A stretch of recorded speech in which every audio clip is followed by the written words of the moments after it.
Welcome to the 10th episode of the Talent Intelligence Collective podcast. Before I intro this one, I wanted to let you know again about an extra special offer our wonderful sponsors Stratagens are offering to all our listeners.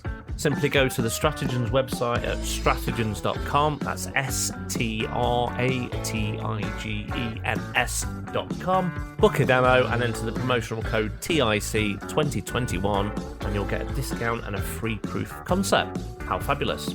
Anyway, back to the episode. In this one, me, Alan Walker, Alison Ettridge, Nick Brooks and Toby Culshaw co-hosted an episode where we spoke to the wonderful Meta McKinney.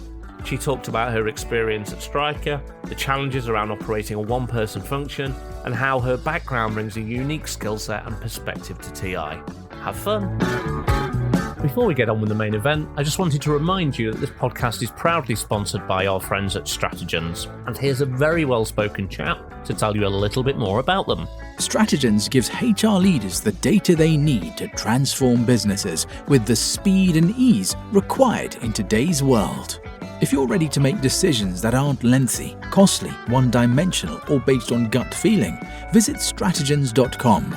That's STRATIGENS.com to register for a Wednesday demo drop-in and find out more. Hello. I'm Alan Walker, and welcome to episode 10 of the Talent Intelligence Collective podcast. Yay! I'm delighted as ever to be joined by my co-host, Toby Culshaw of Amazon, Nick Brooks of Microsoft, and Alison Ettridge of Talent Intuition. Say hello, guys. Hello. Hello. Hello. Wonderful. And as usual, we have a guest with us. And this time it's Meta McKinney from medtech company Stryker. Welcome to the podcast, Meta. Why don't you introduce yourself to our audience? Hello, Meta McKinney. I've been with Stryker for about 2.5 years. Prior to that was with Allstate, where two other previous guests I worked with from the podcast. So I am happy to be here. Wonderful. That's great. Thank you. It's great to have you on this show. You're joining a pantheon of guests we've had on so far, and I'm 100% sure you'll add to that list. I'm certainly really excited to hear more about you and the work you do. I think many listeners are pretty familiar with the format for the show, but for Meta's benefit, in just a minute, Toby will lead us through a discussion of some of the more exciting things that are happening in the world of talent intelligence, news, views, industry stuff, that type of thing. And then Alison and Nick will team up on Meta and fire questions at her about her career in and views on all things talent intelligence. And I'll just sit back on mute, furiously Googling things that I don't understand. So why don't we crack on? Toby, what's happening? So, unsurprisingly, the big topic really at the moment is flexible work and working from home. So quite a few of the big tech companies are having lots of different announcements in the news.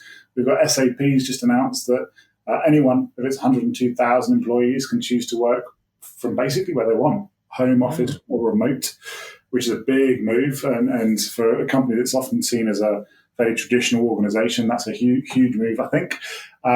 Apple employees pushing back heavily. And I think this is a really important piece. It's the employee-employer relationship, I think, is really going to get challenged quite a lot. So Apple employees are pushing against returning to their office, and that they've done an internal letter to state their case.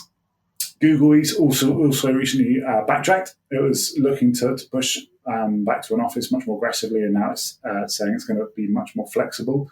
And then conversely, IBM this week have flipped, and they've gone from a much more remote model to say they're going to be pushing back towards an office much more aggressively. So I think it's a really interesting time. Working from home, remote work, however we look to structure it, I think it's not a topic that's going to be going away anytime soon. But I think it's really fascinating to see how companies are managing that and how they're changing on the fly.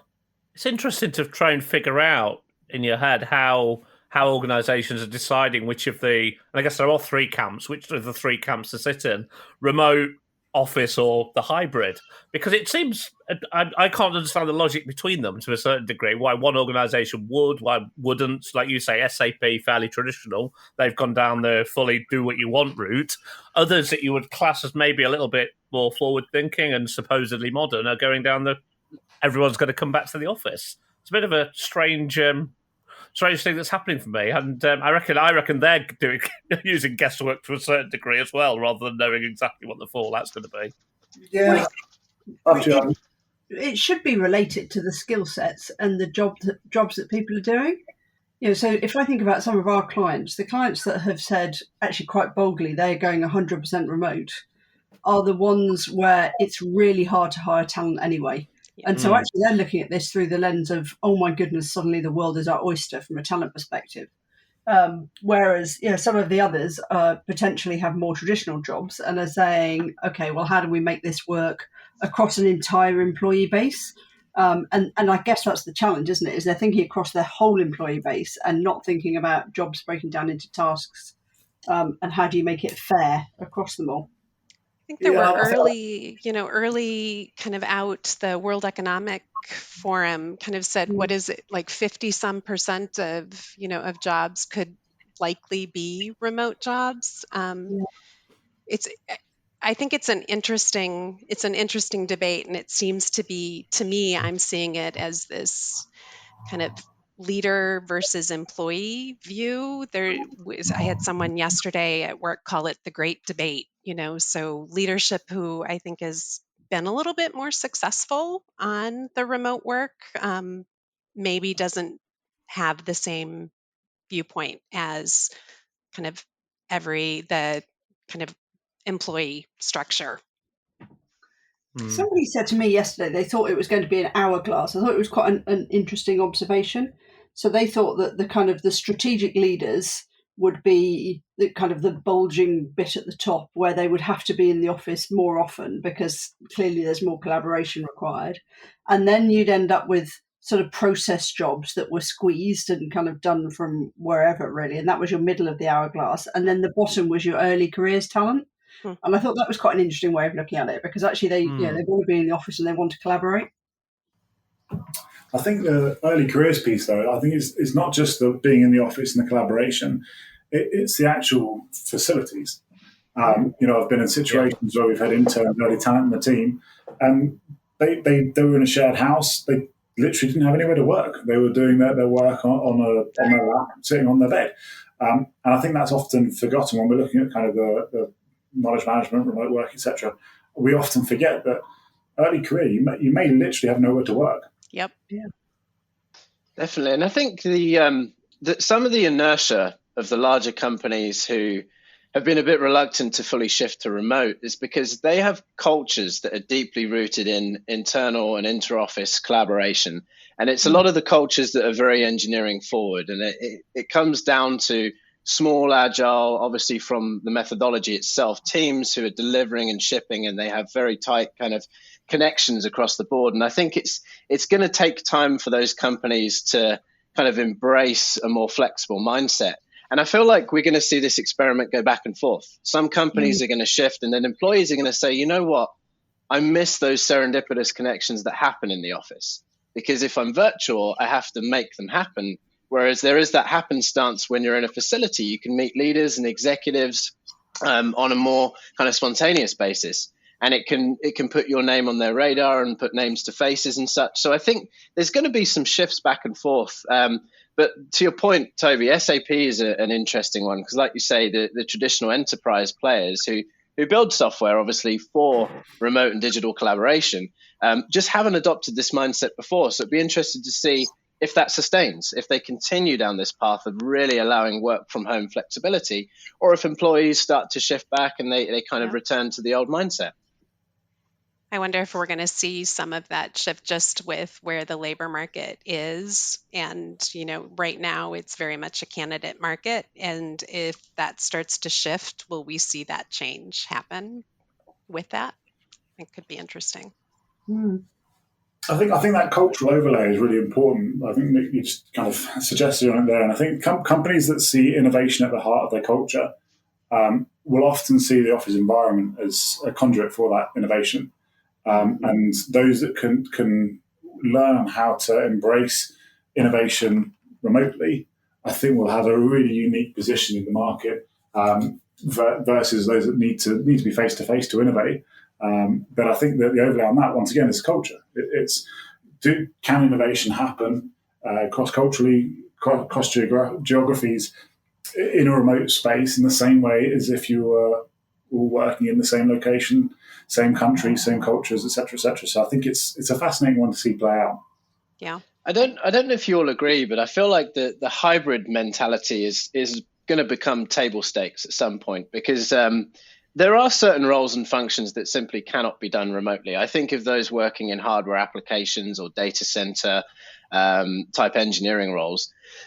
But the ability to kind of manage when you need to be in proximity to specialist hardware or labs versus other kind of administrative tasks of which you can balance around your lifestyle and your other commitments. So I think, if anything, the one thing that will stay is some adoption of flexibility during the work week and kind of the breaking the stigma of the 9 to 5 in many ways. And I do hope that sustains across the board.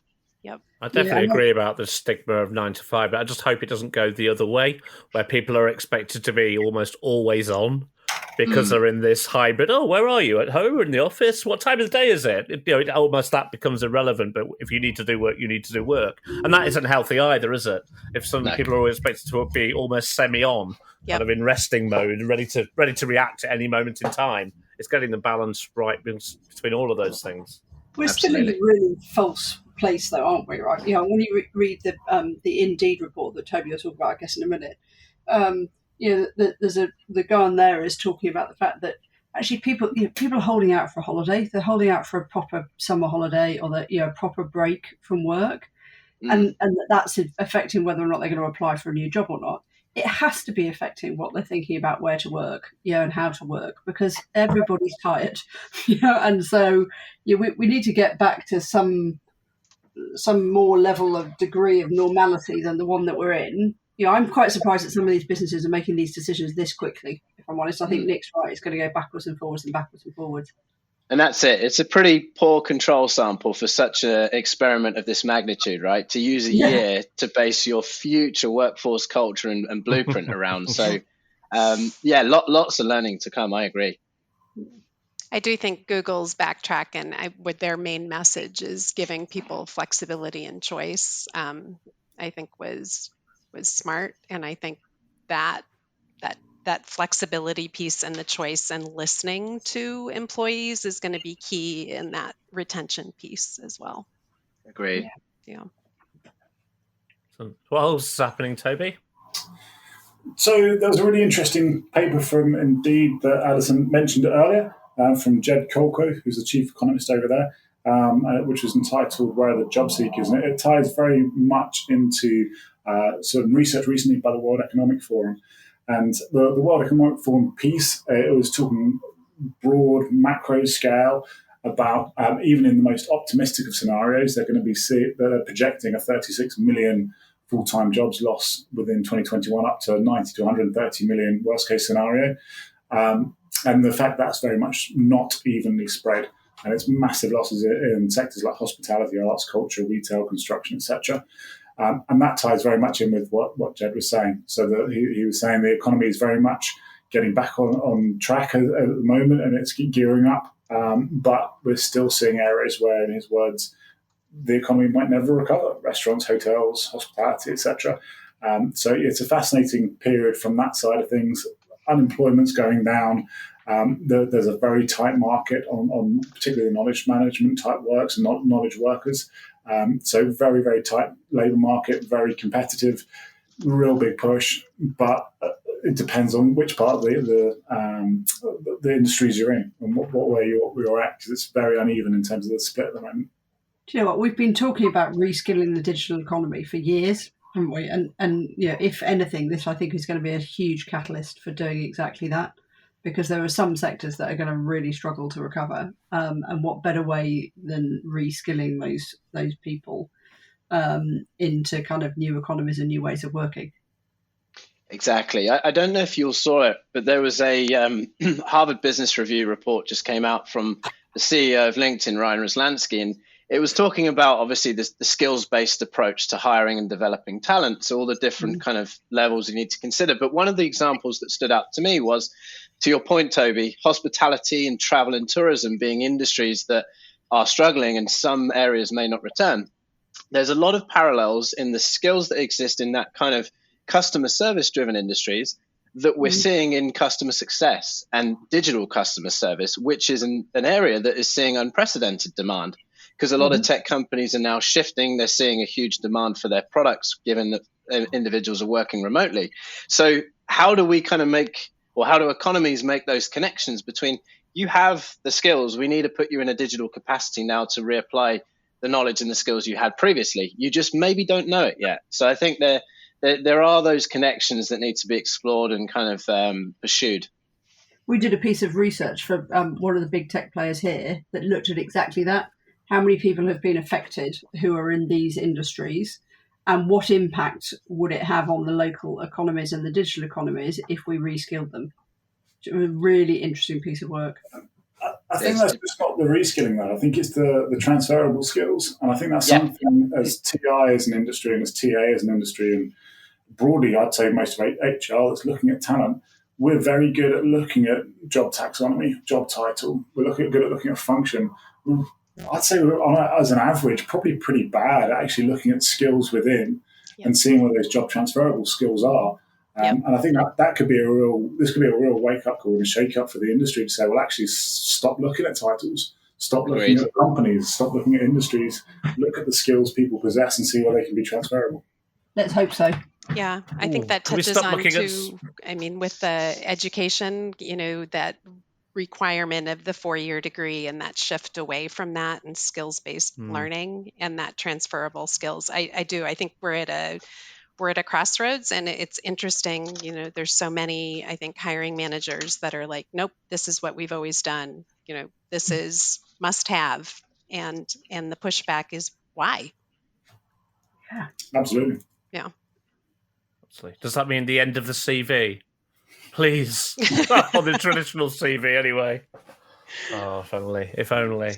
So to your point, Meta, about the degree piece, there was another really interesting insight in the same report, which said employees with a traditional 4-year degree stay at companies, without a traditional 4-year degree, stay at companies 34% longer, than those with a degree. So there's also signals of kind of loyalty and retention and development of those who haven't come through a traditional education kind of channel.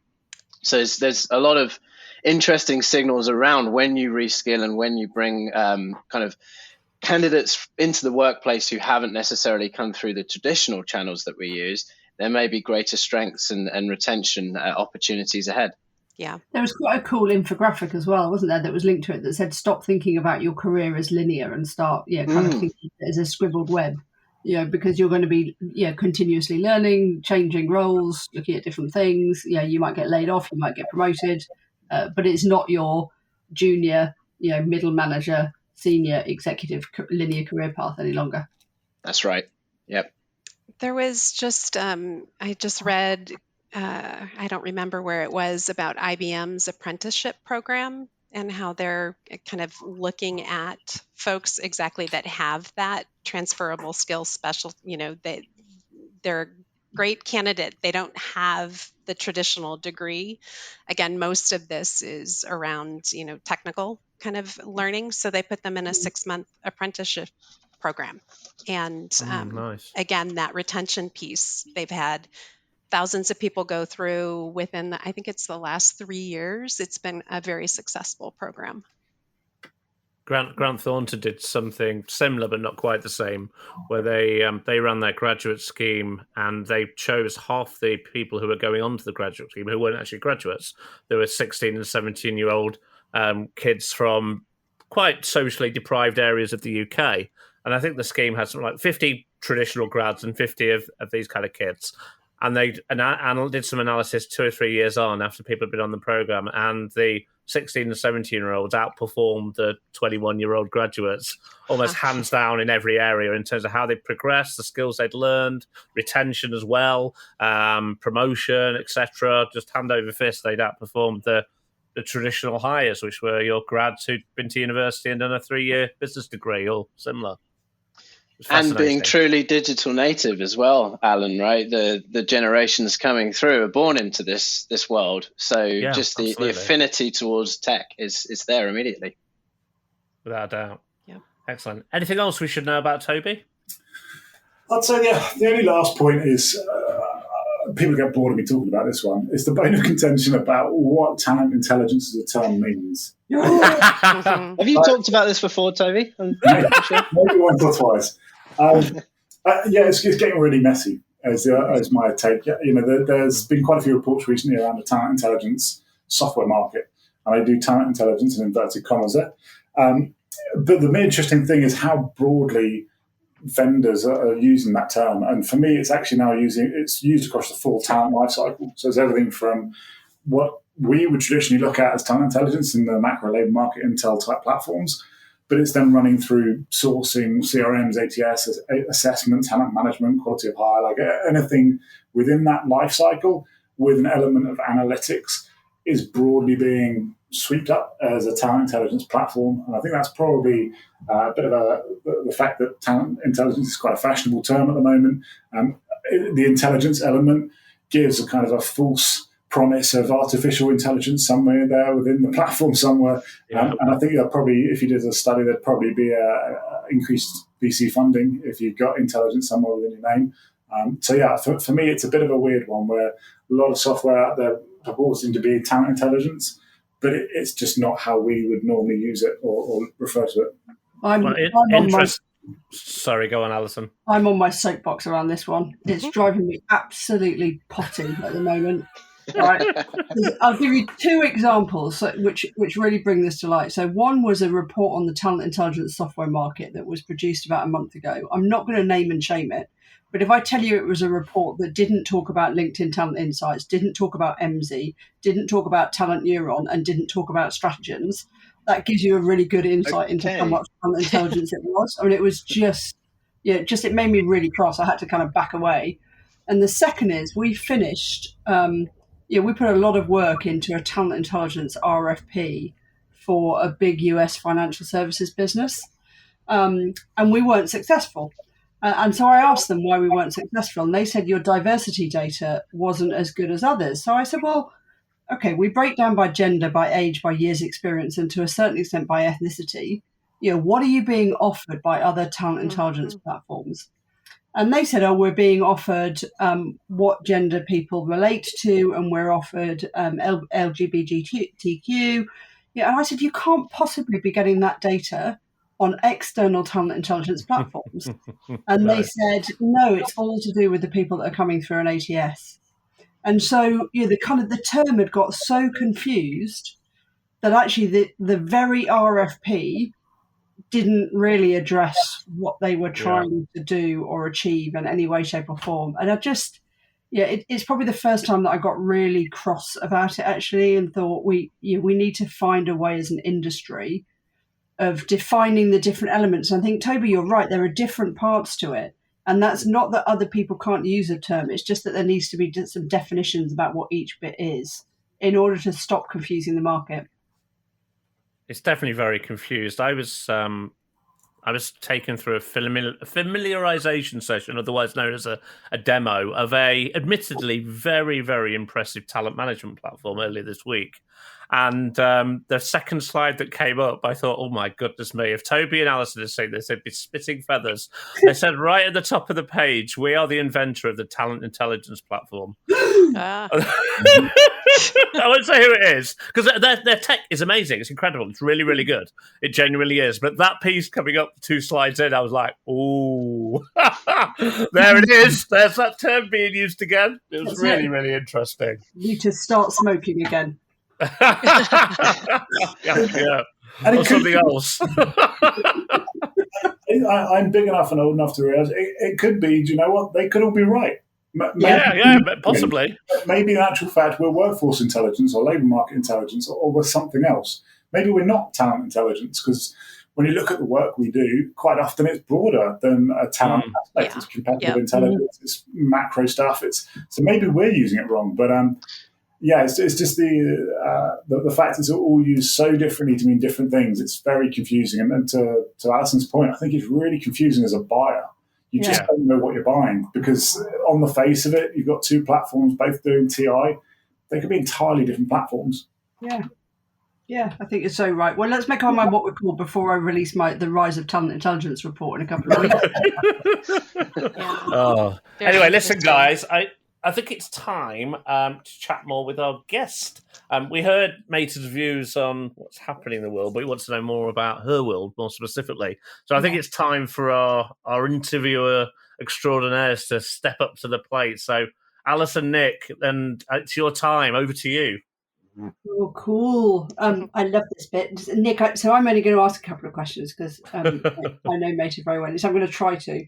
But I one of the things that I love about Meta is your background in library services. Yep. Can you maybe explain to the listener what that means and how that has influenced your approach to all things TI? Sure.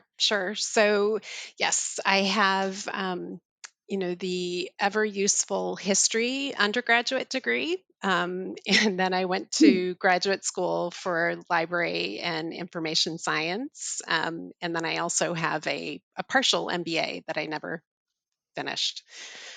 And I was in library and information science in the 90s, mid 90s is when I got my degree. So a lot has changed. I actually used the internet as a DOS-based prompt. That was my introduction to the internet. But I think that the key kind of piece of the information science piece that has been really useful to me is the research kind of piece of it being I often say I'm scrappy, thinking differently, and I think part of that is how information is organized when you look at Library of Congress, or that there's this thought process about how do we organize information, and how do things connect, and then how do we find it, and how do we tag it, and how is it meaningful. And I think that high level kind of thought and look at information from that standpoint is just a really good base for me. And I think my natural tendencies are I love to learn. So I love the process of digging. Like, someone give me a question and I love to look at it and figure out what are the different angles that we can look at. And that I think kind of ties back into talent intelligence. I almost think, are we more analysts than maybe that intelligence piece is kind of the confusing? I don't know. But I think one other thing that I think is unique about me is I also have very much a creative background. I did a lot of classes around design, fashion and textile design. I did an internship at Hand and Lock in London for couture embroidery. So I feel like I've done a lot of different things, and that creative piece really ties in as well. Do you think that helps with the storytelling to business leaders? I do. Yeah, for sure.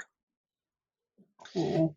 Yeah, I love what you're saying there in terms of the approach to research and the organization of information, because we're in this world where data is becoming ubiquitous. But I look at the work that we do, and a lot of it is still qualitative, and it still comes down to storytelling. And there's still a lot of very traditional research methods that we apply, interviewing, engaging, obviously collecting and building kind of baseline taxonomies of the work. So I think you're absolutely right. It's the approach to research, even with all of this data and these tool sets available, is still a fundamental aspect. So let me ask you this, Meta. So what excites you most about the work that you do? Like, where do you find the most reward in diving into information, how and what you do with it next?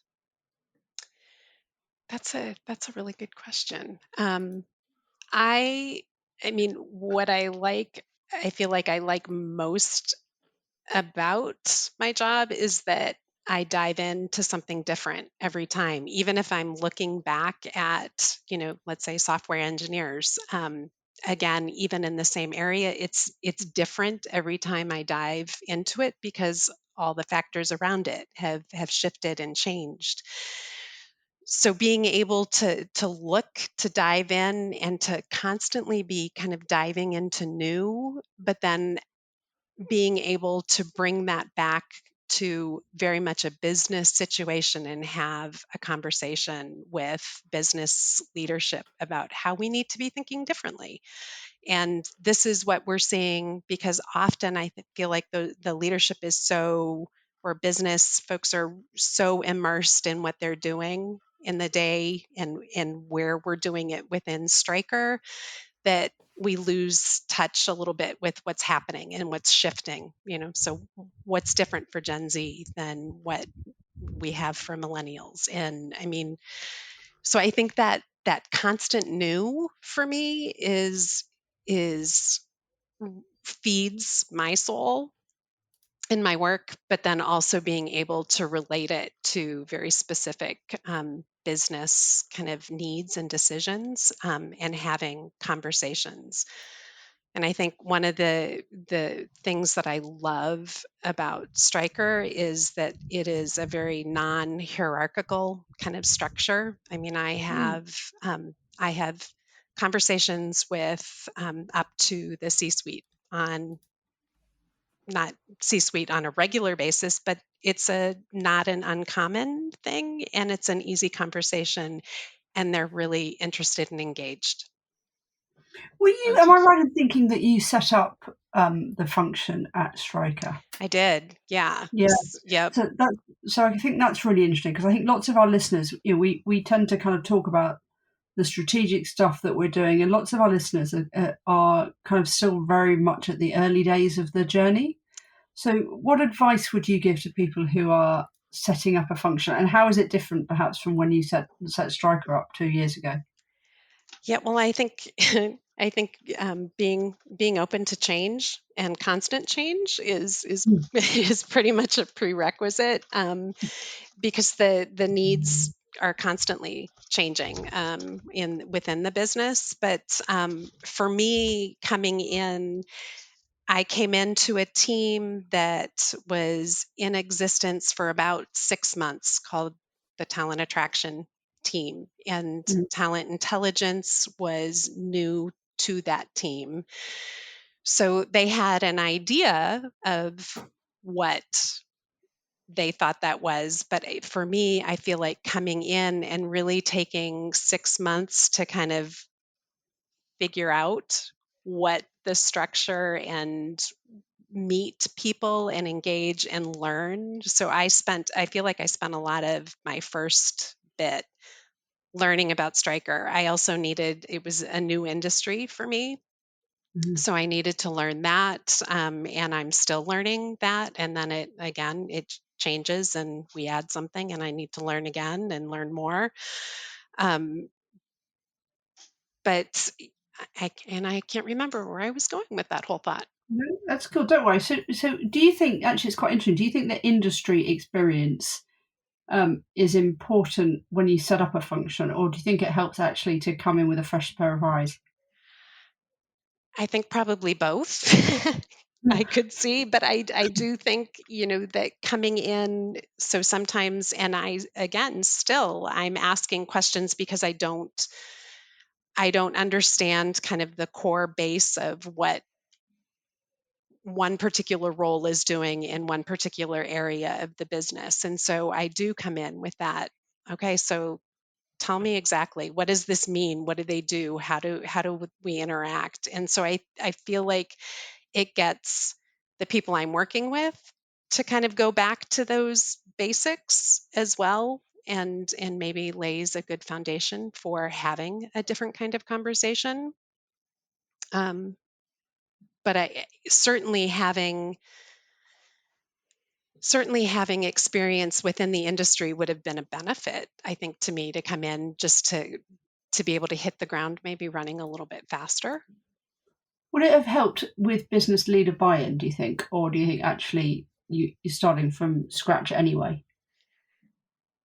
It's interesting. I feel like I've had good buy-in, so there hasn't been pushback. But maybe part of that is my approach. I'm fine not knowing and admitting that I don't know, and asking a lot of questions. I would much rather do that than come in kind of acting like I'm the expert when I'm not.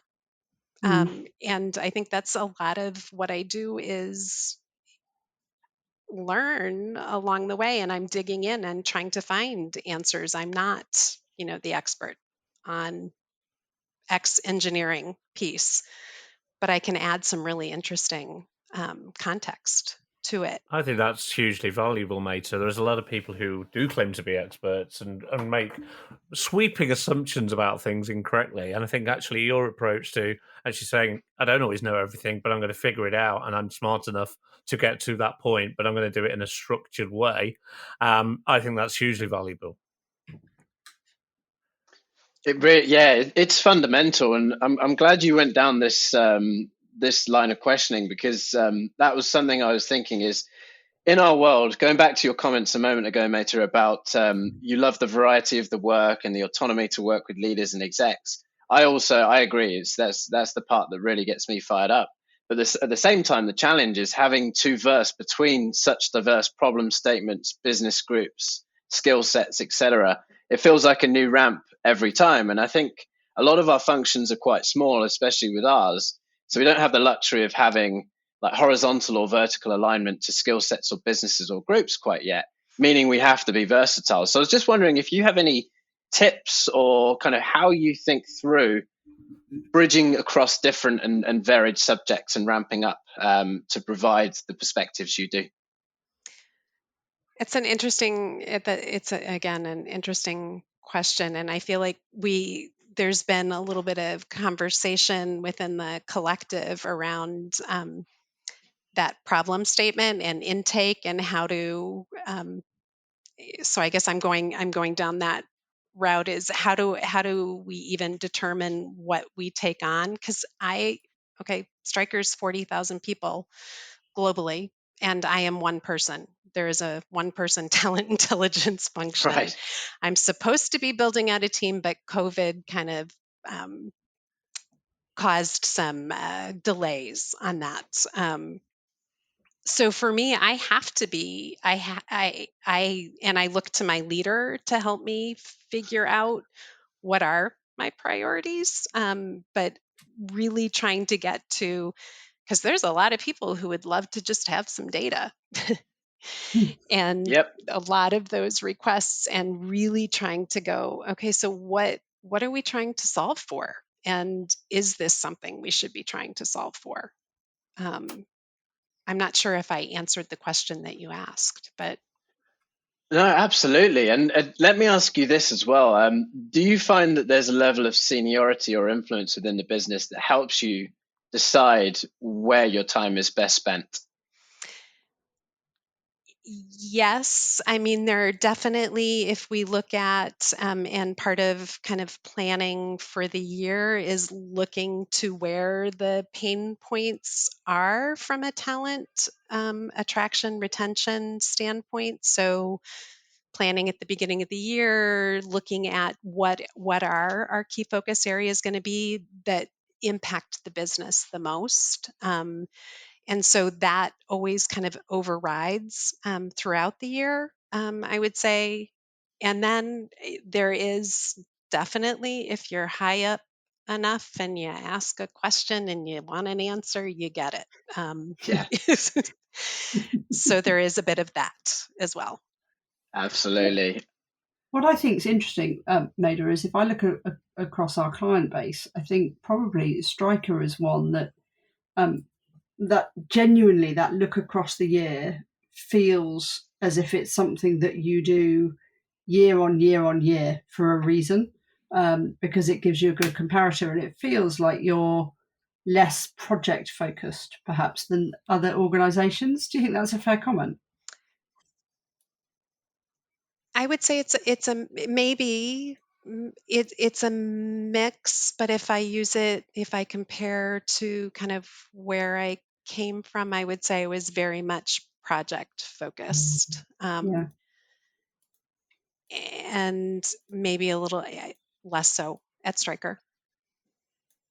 Yeah. Okay. Interesting. Yeah, I feel like I'm more, kind of in that advisor kind of piece at often times where I'll be invited to have a conversation around. And then I also kind of get looped into sometimes, well, what's a quick and easy? I call it a reference request because that's that library background of me. If I can do something in less than 2 hours, that's a reference request. Otherwise, research, projects are 2 hours plus for me. That's my definition. I like the fact you get involved in conversations. Nick, does your team do that? Is it involved in conversations, or is it more project work? Yeah, absolutely involved in conversations. I mean, we have to be to guide how we deliver the insights and the work that we do. So I dare call it consultation because we're one piece of the puzzle, right? There's a lot of other cross-functional groups that make kind of play a part in the decision-making process for large investments that we look to make.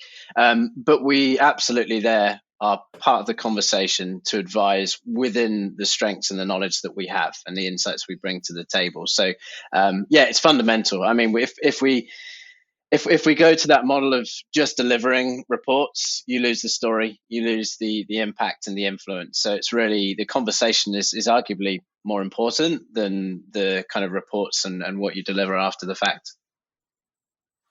Yeah. Toby, is that true for you? Yeah, I agree. I think you've got to be part of those conversations as early as possible. With whether it's the thought leadership piece and kind of the big macro stuff or decision-making cycles, I think the earlier you can get in that initial decision, the better. I think the report and the output is not secondary, but the relationship is built at that front end. It's how you can influence right at the start, and then you use the report to drive through. But I think the more you can get involved earlier on with everything in life, the better. Yep. It's interesting now, kind of 2.5 years in, I'm finding more and more. So X, Y, or Z person said, you were the person I should talk to. And so I'm now kind of, I feel like in this year kind of going, okay, so now I really need to think a little bit more about what I take on and when and how long is it going to take, and is this in the group what's the most important thing, what's going to have the biggest impact, because again, one person, but the word's gotten out. I've got a quick question for you, Meta, if that's okay. Yep. When you mentioned a second ago, and just now as well, about you being the talent intelligence function, in essence, it's just you supporting an organisation of 39,000. I in my head just went, wowzers, how on earth does she cope with that? You also mentioned that you are looking to grow your team, or you will be, but it's clearly there was a bit of a setback because of COVID on that front. For those that are out there who might be in similar shoes to you, they're either one or a very small team in TI. If tomorrow you could hire somebody into your team, what kind of person would you be hiring? Who's going to bring in and add value to your team? Yeah, that's a really good question that I'm actually grappling with, at the moment, because I think that there is research, like assistance needed, and also competitive intelligence focused kind of person. But I also think the tech piece, because I am not a tech background person, we need to move more towards dashboarding and to have a much more dynamic kind of presence. And for me, that will be a hire to support you. Yeah. And it's to everybody here. It's Meta's experience of being a really, really small team in a really large organisation. Is that kind of par for the course in TI? Yes, definitely. Yes, really. So I think there are fewer than 10 teams that have got more than 10 people globally. Really? Just wow. yeah, Right, yeah. yeah. I mean, it's still really small. Yeah, and Toby's worked for two of them, so he's kind of leading the charge. So Jealous. it's definitely small teams. So for But I think that sorry, go on, Maida. No, I was going to say, so for me as a single, and I'm so sorry I'm interrupting, but I look to Stratagens, I look to the vendors that I partner with to be a part of my solution. Yeah, Yeah, and I think that's core, right? It's core for any. I think it's core anyway, isn't it? It's core because from a vendor perspective, it helps you develop a real partnership with your clients. And from a client perspective, actually, the stuff that isn't working, it gives you a really good route to be able to challenge it and say, this isn't working. How do we make it better?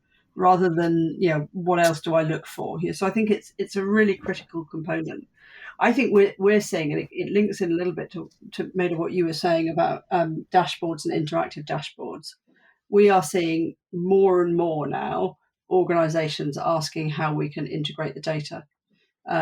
Because that's what they want to be doing, is they want to be modeling their internal and their external data to produce something cool. Toby's bouncing around with his hand up. Sorry, Toby, what would you like? That's absolutely fine. I completely agree with your point there in terms of the data integration piece as well, by the way. I think it's a huge opportunity, and we get more and more demand to say, okay, well, that's great, but how does that integrate in with the internal data set? But I just wanted to bring up the point about capacity, because I know it is something that, as we mentioned, the vast majority of people out there are going to be struggling with.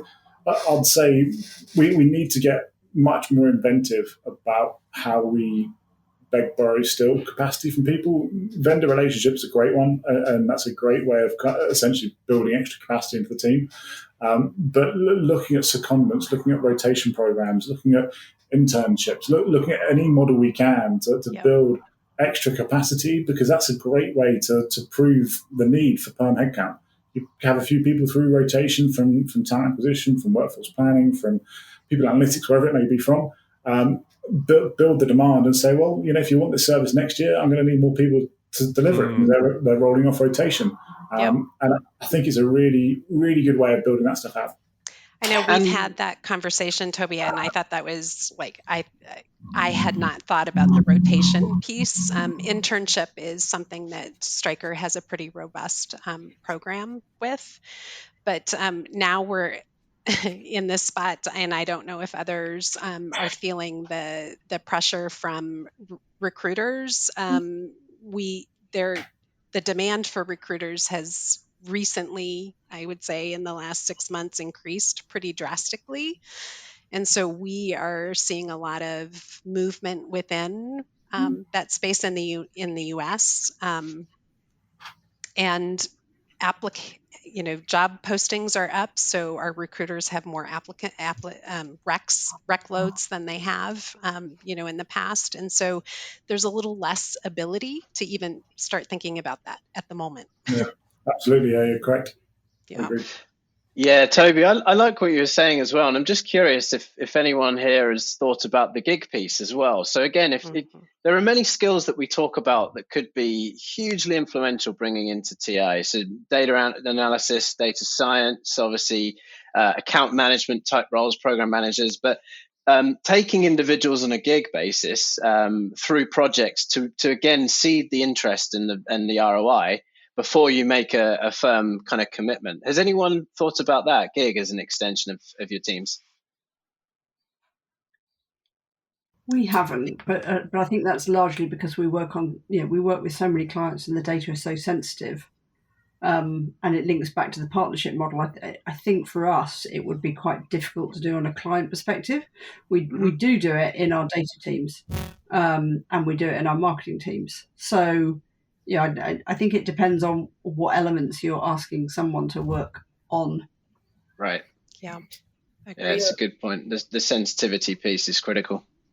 We do through UDA. We're not TI, of course, but we consult and we bring in the skills and subject matter expertise we need as and when we're delivering particular clients all the time, as well as kind of back office stuff as well. If we need something specific for a short period of time, we don't need that skill all year round. We revert to Upwork and similar things like that. And it's been fantastic for us in terms of the cost is always very competitive, but actually you're tapping into people's skills as and when you need it, rather than keeping those skills hanging around when you don't. Yeah, absolutely. An example I'll give you is design skills. We talk a lot about storytelling and presentation, but I don't think, I might be wrong, but many functions have like graphic design, UX, UI design skills within their teams. So being able to extend or use kind of gig economy to actually bring in some project-based work to help really level up what you do. So it was something that we'd batted around a while ago and were thinking about exploring, but no. I was very interested, Meta, to talk a little bit about the pandemic shift in terms of the demand for your work. Fascinated to know what changed, if at all, in terms of the types of work you were expected to deliver and the types of questions you were getting through the last year and obviously into 2021. Certainly, I mean, there's been a lot of what do we see happening in response to pandemic. So exactly tracking this return to work and what are others doing.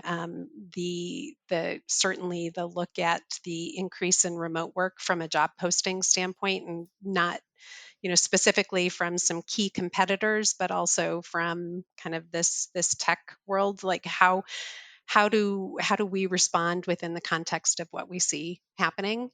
And not only in the US, but, or North America, what's happening in Latin America, what's happening in APAC, what's happening in Europe, because it's all a little different. And informing, I think, leaders of kind of what's going on in the midst of pandemic, and then now as we're starting to creep out of it, and what do we need to know around that.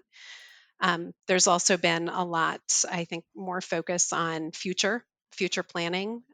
So looking to that, as well as kind of looking at the younger generation and what we might be thinking about,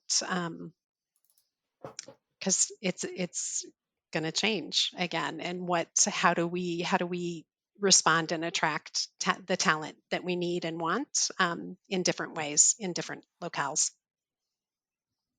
Absolutely. Yeah, they're very consistent themes, I think. Like you say, trying to get a handle on what economies and labor markets are doing in terms of the shift to permanent remote or otherwise. But yeah, getting ahead of the shift to the future generations of work it was already a critical topic, but I think it's just been exacerbated even more, hasn't it? Like, how do we compete in the new normal, as it likes to be coined? Yep. Anyway, guys, Alan Funplease needs to step up. I think it's time to draw things to a close. We can't keep chatting forever. We need to put the brakes on eventually, and now is that time. It feels like a sensible cut-off moment. Meta, it's been incredible having you on the podcast. How did you find it? It was great. I love talking talent intelligence. I think we should. I mean, the collective gives us kind of that ability to, but I think actually meeting and talking is really valuable and enjoyable. Good, excellent. Glad to hear it. And as always, thanks, Alison, Nick, Toby, for co-hosting this. This is our 10th Talent Intelligence Collective podcast. We're into double figures. Oh, wow. Who would have thought this? We made it. I'm amazed. 11 months ago, whenever it was we did the first one. And to our listeners, a huge thanks as ever. And people are still listening. To all of you. Yeah, exactly. And thanks for them for listening and supporting us. And hopefully telling their friends about us. And, they are, of course, telling their friends about us. And I'm going to sign off with my usual cheesy thing. Stay intelligent, folks.